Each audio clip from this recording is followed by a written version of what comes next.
Yeah, what were just your overall thoughts on the season and who stood out to you the most? Yeah, I think you're going to hear from, I'm sure, a lot of people the uniqueness of the year. But I was happy that we were able to get all 38 games in.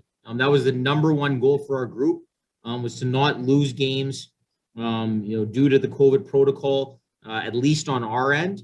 We accomplished that. And I think in turn, we were able to get a lot of development minutes, touches, for our younger players, really all our players. We accomplished what we wanted to from a development side, and I thought that was very critical in a year such as this. Players that stood out. Obviously, it's easy to see a couple of our young guys jump off the page. Riley Damiani, Adam Mashrin all had very big years. On the back end, Thomas Harley, you see what he did, and then even late, getting Ty Delandria down and Maverick Borkin for some critical development opportunity, and again, increased minutes. I thought we're all positives to take away.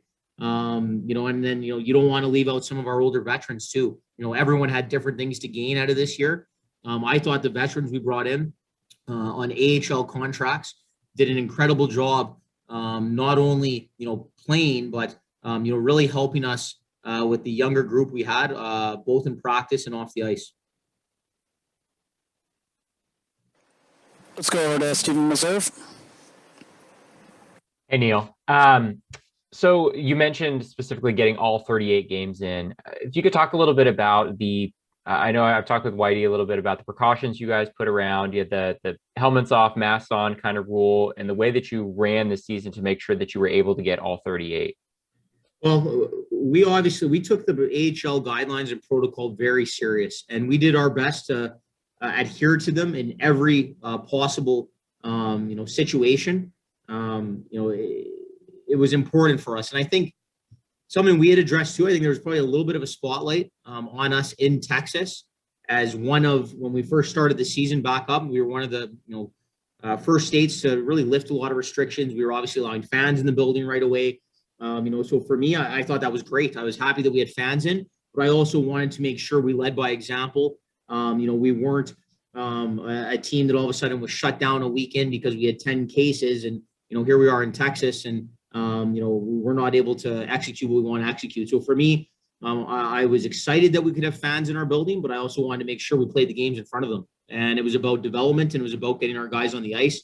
So the first step was, it was important to make sure we adhered in every way we could. We were a team that flies everywhere, so you're going to have your own obstacles. We don't charter.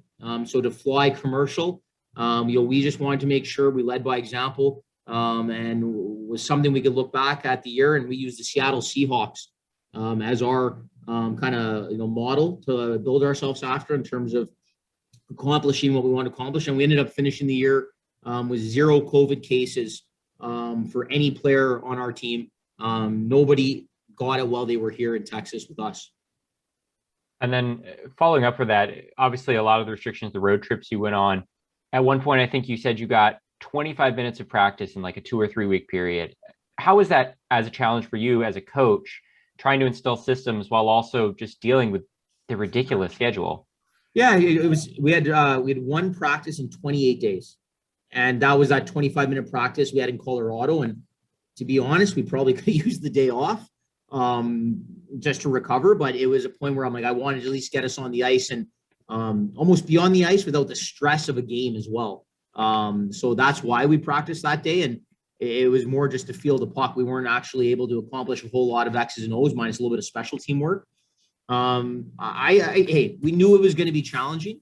The alternative would be not playing. So for me, you have to take those challenges. You have to embrace them. I think it was pretty evident when we had practice time, when we had time to really teach and develop. Our record reflected that. Especially earlier in the year, we came out to a great start, 8-3. We hit that stretch of 15 games in 22 days, and that's life. Every team was going to have those obstacles. I would have liked us to get a few more wins during that tough stretch. In reflection of the year, we weren't able to get as many as we want, but then I thought it was critical again. We reset for the final 9 games. We got practice time in again. We had a little mini camp right before the final 9, and then again we finished 5-3-1. And I think that the young team, that's going to happen if you can practice, if you can teach the mistakes, you can move on from them, you can really slow it down and then implement when you want to implement. You're giving yourself the best chance with a young group, and there's points the schedule didn't allow for that, and that's life, and you have to find a ways to push through those situations. Let's go to Taylor. Neil, a lot has been made about the physical improvements and things that guys have to do in the off season to get better, but how did you and your staff kind of manage the mental side of a season like this? You know, with all the protocols in place and unable to do maybe some of the bonding that you normally do off the ice. Like, how did you kind of get the team to come together? Yeah, it was very difficult, Taylor. Everyone, in society has been, going through this pandemic for some time now. And, despite different things being lifted in certain areas and whatnot, in accordance to what we were trying to do in the AHL, things were extremely locked down. Things were extremely tight in terms of, everything curbside, not going in anywhere, no team activities, no gathering outside the rink. The entire season, we had 2 dressing rooms at home. So we didn't even have the bonding in our own dressing room.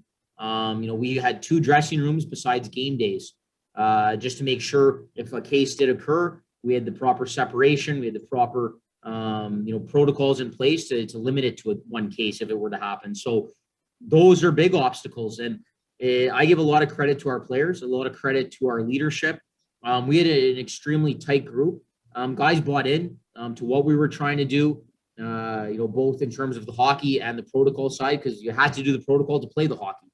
And, I think strength in numbers. It wasn't a lot of fun doing, living to that standard. But we thought it was important to make sure we got the games, and our guys knew how important it was to get the games. So give them a lot of credit.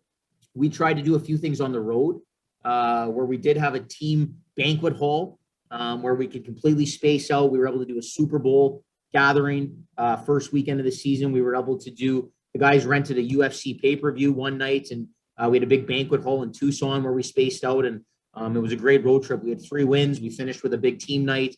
So you had to get creative. And I give a lot of credit to our team. They found a way. They did some things outside. They had a volleyball tournament, where maybe normally we'd go do something on a team day. They made a volleyball tournament. We gave them the off day. We tried to do some golf things. Anything that we knew was acceptable from the AHL rules, we tried to execute, but obviously there were challenges involved. Thank you. Let's go over to Saad. Hey, Neil, good to see you. First of all, just how are you doing? How was the season grind for you personally, and just the schedule, managing everything? How did you kind of come out of this? Yeah, I was excited to coach. I was excited to see my players get a chance to play. It was a long time between games for us. When you look at the stoppage of last year, I believe it was March 12th to go, right into, next game's in February. We're talking almost a year between games. I was excited for our players, and I missed it. So, I think you have to look at those positives. It was amazing to get to do what we love. A lot of people had to really alter their lives. And yes, we're talking about some of the sacrifices we had to make in terms of away from the rink. At the end of the day, we're still working. We're doing what we love. There's not a whole lot to complain about. And I was very happy to see the guys every day. You have to, my big thing was, things that you might have taken for granted before, you can't and you shouldn't anymore. So the fact, see the staff every morning, see the players come in. It was critical to make sure we had fun this year as well, because there was going to be enough adversity and challenges just with everything we were adhering to and the other teams and all that good stuff. But we need to have fun when we come to the rink too. And I think we had a good balance of both. We were competitive every night. We were in every game of the year. There was no games that really got away from us. Would we like a few more wins? Absolutely. That's the competitive nature in all of us. But I think it was a success in terms of the development, making sure we had a positive atmosphere at the rink during a challenging time. And I think we executed those things. And then to follow up on the practice part of things, obviously Dallas dealt with the same thing in terms of pretty much no practice since March. And I know some coaches in Dallas said there was an emphasis on video. How did you kind of get around that no practice? And how was it received by your players? Obviously, NHL players more veteran. They're more, I guess, adaptive to the video part? How did the younger guys kind of receive the video and all that stuff? Yeah, you know what? In a developmental league, you're already doing a lot of video. Both systematical, one-on-one, small groups. We probably, I'd say, did more this year than the prior year. But that was more based on the time off. And I thought this was critical to play a little catch up in terms of some of the development side of things. So, yes, we did a lot of video, but I think, we made sure we had a balance, and there was always a plan in what we were trying to teach, and there was a purpose for the week, and, different things we were trying to target. And, like I said, we definitely had more practice time in chunks than Dallas. Dallas got condensed pretty quick. And they had a lot of games for an extended time. And now, yes, obviously they're an older group than we would be at our level, but you can't really replicate those practice touches. So, we would practice more in general than the National Hockey League. So like I said, it took a little toll on us during that 1 month stretch. But I think if you look before that stretch and post that stretch, when we had the ability to work with some players and improve some small areas of their game, I think the results spoke for themselves at those times.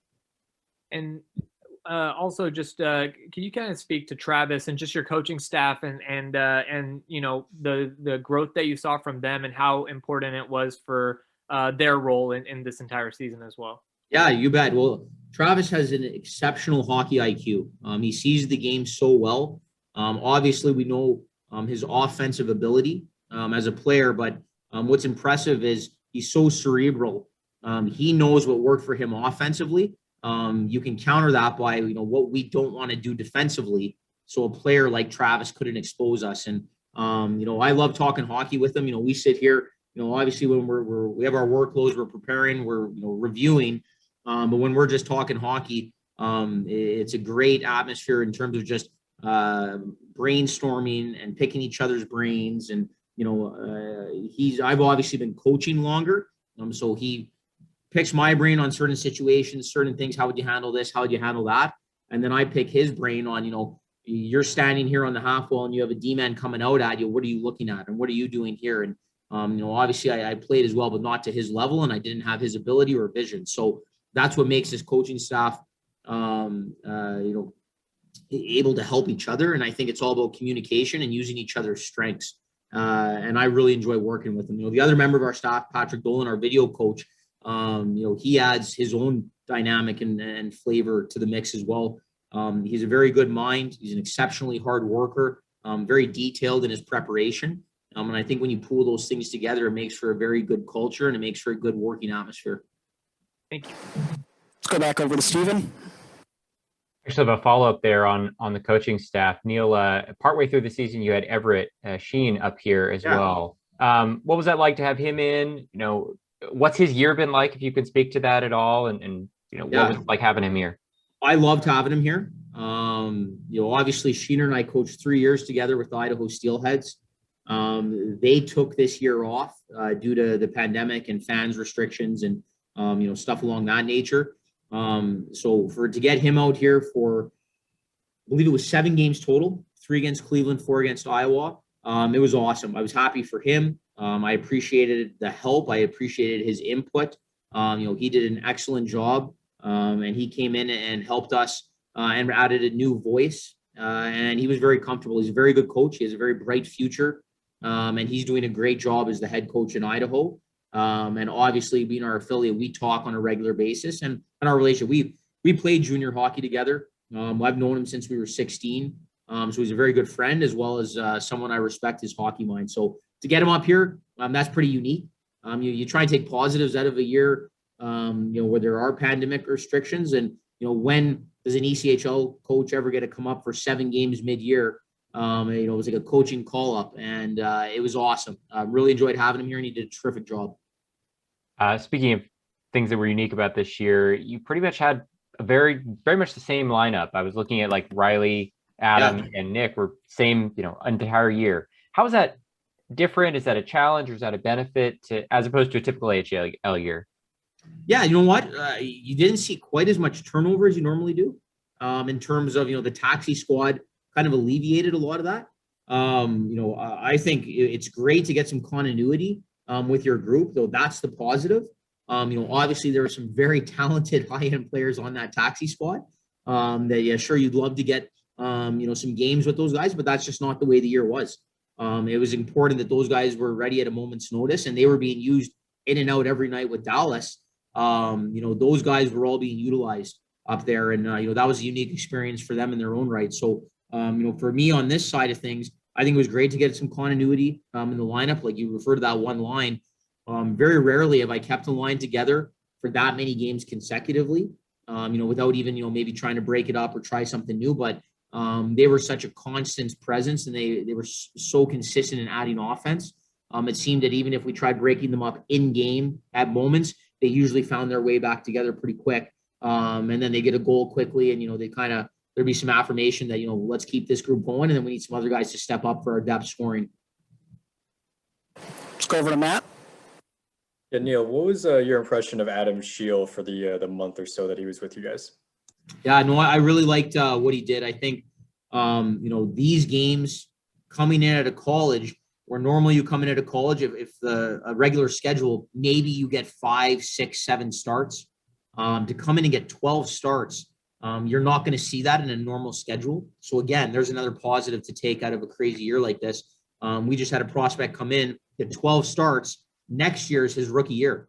So to get those 12 starts ahead of that, I think, is exactly what you would want in this situation. He got more and more comfortable, I thought, in each series. When he first joined us, in that 8-game road trip. We had 4 in Colorado, 4 in San Jose. That's the no practice time we were talking about. His first practice was after having 8 games with the team. You could really see him settle in during that mini camp. He knew his teammates, communicating a little more on the ice with the goalie handles, more comfortable and just understanding what, some of the habits from our D as well as some of our forwards were. And I thought he settled in really well. And obviously you saw he got a lot of games consecutively. I thought he did a good job grabbing the ball there for a little bit. And I think he has a bright upside. And then for the 2 offensive guys you mentioned before, Mascarin and Damiani, what is the next step in their progression? Yeah, I mean, starting with Riley Damiani, I mean, he did a great job. Leading rookie in the league in scoring is not something that's easy to do. He was so consistent. The thing I like about Dahmer, his hockey sense and his hockey IQ is so good. And, there's a lot of things that we have to teach in terms of, positionally and structure. He understands that stuff so well that he has very good spatial awareness, both offensively and defensively. Where do I go to create time and space offensively? Where should I be to limit time and space from the other team? And as a center iceman, those are characteristics that can take you a long way.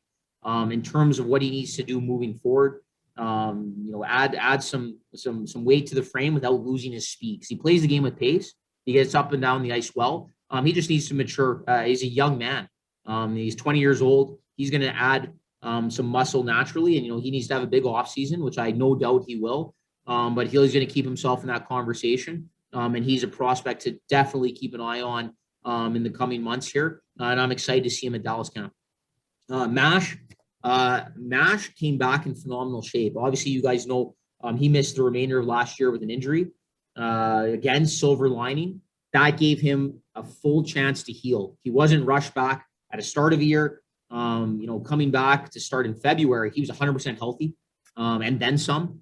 He got his weight to a great weight to help with some foot speed, to help with some offensive cutbacks, to help close time and space as a winger in the D zone on his defenseman. And I thought a lot of that snowballed in the right direction for him. And you saw he was all over the offense analytically, especially through the first start of our season. And I think that kind of propelled him throughout the year. He's a guy that's got to continue to work on his first 3 to 5 steps. He has to make plays moving his feet. And I think it's important that, he embraces all the positive changes he made, getting lighter, getting faster. Those things are all great. And now he has to stay the course with that. And that'll help his consistency moving forward as you look at the next level and then Dallas camp coming up. Yeah, and then I don't know if this is a question for you or Whitey, but are you planning on a development camp in a few months, or is that kind of in the works? Or? That'll be a question for Scott White. Okay, any final thoughts? Yeah. Go ahead, Stephen. I was just a follow up there. Do you know typically the AHL head coach coaches the Traverse City tournament? Have you heard anything about up or down on that? I haven't got official word. I know all those conversations, even what Matt was asking, those are all things that are in discussion. I don't have confirmation on anything. So that's kind of why I'm leaving it where it is, but I'm very hopeful that something works out on both. Obviously you guys know and understand the year with the protocol and what the league's trying to do. And I think, those things will kind of sort themselves out here in the coming months. I'm very hopeful that we see at least one, if not both, because obviously we know, how important it is for those touches. But, either way, you have to adjust. We have to make it work. And, it's going to be fair across the league. Everyone's going through the same obstacles, but I'm very hopeful that, like I said, if not both, one of those can be accomplished. It's something I enjoy attending and helping out at as well. I just want to ask about Thomas, because yesterday we talked about, speaking of silver linings, Thomas was saying he enjoyed the fact that he was able to get this year in the AHL instead of the O. Given where he is in terms of age and things like that, how did you see him receive what you were teaching, and how quickly did he kind of catch on to everything as a pro? Yeah, no, good question. He obviously his talent, he has a very high ceiling in his game. He skates pucks extremely well. He distributes pucks well. With the offensive upside, right down to the last series of the year where he got a little fire there in those final 2 games. He can make plays, and he has a very good vision of the ice. We were challenging him in some defensive areas, that are going to need to be at a high level for the National Hockey League. And I definitely saw a progression in steps. I thought his last game of the season kind of, wrapped a bow in a very positive light where, yes, he got on the score sheet, scored a goal. I believe it was on the 5-on-3, but he was defending fast. He was closing, he was limiting time and space.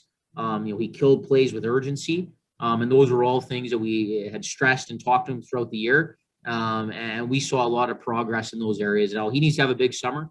He needs to stay the course with those things. But he has a very good future in front of him. And I'm excited to see how he continues to develop and really attack these next 3 months of training to get himself in a position for success. Awesome. Any final thoughts? Yeah, just got one more. Just on a couple of guys that play pretty different roles. Riley Tufty and Ty Feliber. What did you make of their seasons this year?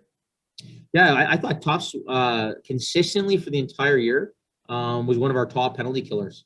And, that was a role his rookie year. He started to grab a little bit more in those final 30 games, we'll call it.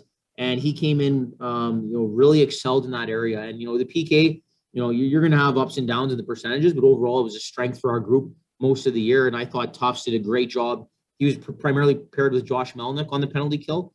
His ability to close time and space, understand those reads, he did a great job. Would you like to see more offensive numbers? Yes. But I think those will come in time. Everyone's path is different. And, sometimes it's not about the race to get there. It's about making sure there's sustainability when you arrive. And, there's areas in his game we're going to continue to work on. I think adding consistency to his wall play, both in the defensive zone and the offensive zone, are going to help. He's such a big, strong man. He can win those areas. And I think there's times where you have to do things quick, and there's times where you have a little more time to make a play. And he's still filling some of that out. But when he's on it, he was very tough to contain. The way he can skate, the way he can move. And like I said, his timeline is a little different, but there is a lot of positives in his game that we're going to continue to push and polish and try and make sure he develops moving forward. Felly, he got off to a good start. I think, the league kind of caught up to him a little bit at the midpoint. And, obviously his numbers kind of took a little bit of a plateau. I think he needs to have a big offseason in terms of strength and conditioning, something we targeted with him. We came in pretty good shape. And it's, he's still a young man, and you have to learn, even in a year like this where there's only 38 games, how do you maintain that strength? How do you maintain that speed? You're always going to have weight fluctuations throughout the year. And, but it's more about making yourself feel good every night And it's something that he was working towards, something that he's learning. But I know he's going to put in the work this summer to make sure, as now a third year, those areas are in a good spot. And we'll see how everyone comes back to in camp.